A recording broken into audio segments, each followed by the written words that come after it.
Hi, I am Julia Schaefer and I'm here to tell you about our paper entitled Threat and Deprivation are associated with distinct aspects of cognition, emotional processing, and psychopathology in children and adolescents that has been published in Developmental Science. This study is part of the Brazilian high-risk cohort for psychiatric disorders, a school-based community study that has been assessing 2,511 children, adolescents, and their families in the cities of São Paulo and Porto Alegre, Brazil, since the year 2010. One of the most important risk factors for negative mental health outcomes is childhood adversity, which means that living through experiences such as emotional, physical, or sexual abuse, violence, or physical and emotional neglect can lead to poor mental health in adulthood, as well as more difficulties in academic achievement, for instance. Among many challenges in studying childhood adversity, some of them are that most studies take place in high-income countries and use retrospective cross-sectional assessment, and that childhood adversity can take on many different forms that usually co-occur. Not addressing these challenges limit our understanding of childhood adversity associations with developmental outcomes in two major ways.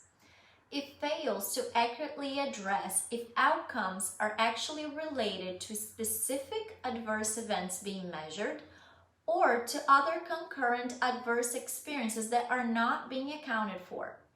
And second, it also fails to draw differential influences that different types of events can have on distinct aspects of development. So, in an attempt to reduce these gaps, our study had two main aims. The first one was to evaluate a latent dimensional model of childhood adversity characterized as experiences of threat and experiences of deprivation in a Brazilian sample. Then, the second aim used the threat and deprivation scores to investigate their associations with three outcomes, cross-sectionally and also 3 years later.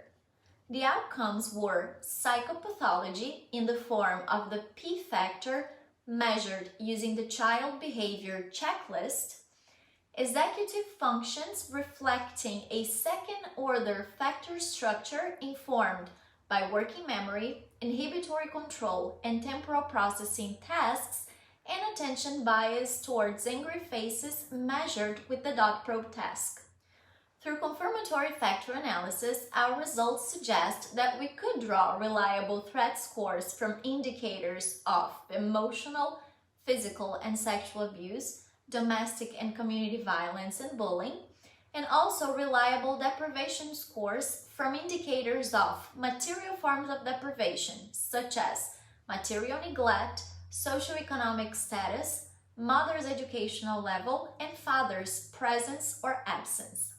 In line with previous literature, we found that higher levels of exposure to threat in childhood were more strongly associated with higher levels of psychopathology and solely predicted higher levels of internalizing and externalizing psychopathology, both cross-sectionally and 3 years later.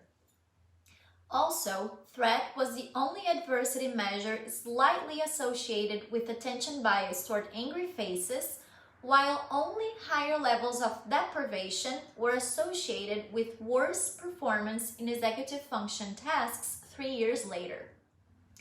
Interestingly, some additional exploratory analysis has suggested a possible mediation effect of higher levels of deprivation, predicting higher levels of psychopathology 3 years later through worse performance on executive function tasks.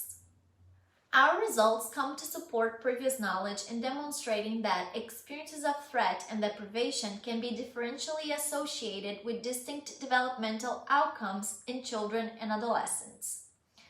The importance of these results is that understanding developmental process from childhood to adulthood that are impaired by exposure to adverse events and how these events can influence child development is a fundamental step towards developing early, targeted, and tailored interventions.